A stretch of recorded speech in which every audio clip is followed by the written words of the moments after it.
Magandang umaga mga kababayan.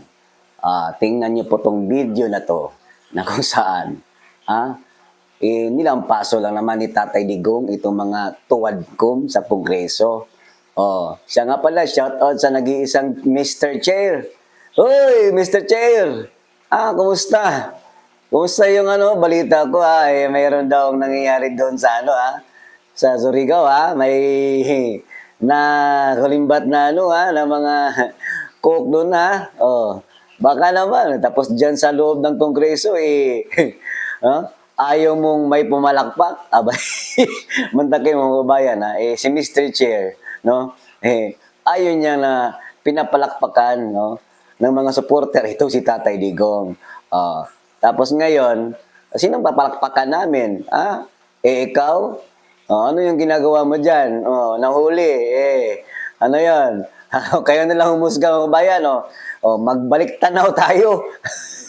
Balik tanaw tayo sa kahihiyan ng mga tuwadkom na real talk ni Tatay Digong. Abogado sa abogago. Pinangaralan kay ni Tatay Digong. Franz Castro. No? Tulala, sarap. Si Braul Manuel, ayan, naduduling. Isang bagitong congressman, ayan, pinangaralan ni Tatay Digong. Kawawa kayo. Ano na pala niyo sa tuwadkom na yan? Gumastos ng kinagumastos. Sa bagay, payable naman kayo.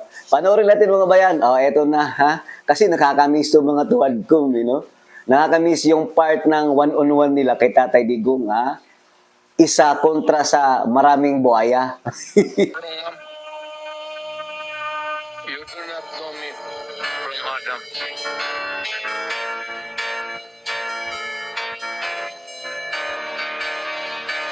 Nalaman natin, meron talagang reward system at merong pinanggagalingan yung pondo para dun sa reward system.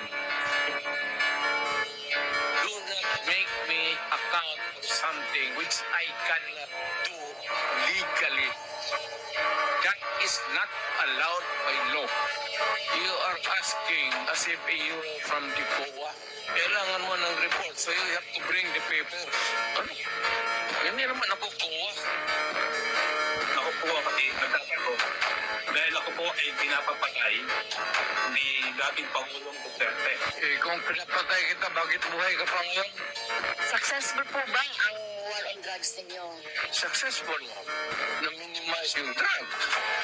You cannot entirely eradicate drugs because pang hanap buhay yan Mr. President, you are surrounded by, I believe, 4 lawyers.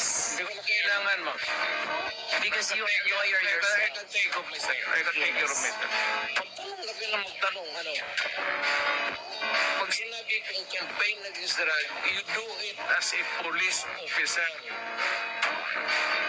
Nag-aral ka naman ng 2 years basic, sinunod mo lahat, you should follow. That if you go out of the way, I cannot answer for you. Where do you draw the line of your responsibility in this war on drugs? Because guilt is personal. Yes, very personal. You're a lawyer? Yes, Mr. President. I will talk slow. Panyero, you talk slow. Maybe maganda ka ang English mo, pero fortunately, hindi naiintindihan. Sa mga kongresista na kaalyado ng mga NPA, maya naman tayo sa topic ng pagpatay dahil kayo mismo, hindi kayo nagsasalita sa pagpatay ng NPA sa mga pulis, sundalo at mamayang Pilipino. Sa NPA, nire-recruit ang mga kabataan para pabagsakin ang gobyerno at pumatay ng mga pulis, sundalo at tropa ng gobyerno. Kailangan Mr. Chair. Bawal po pumalakpak dito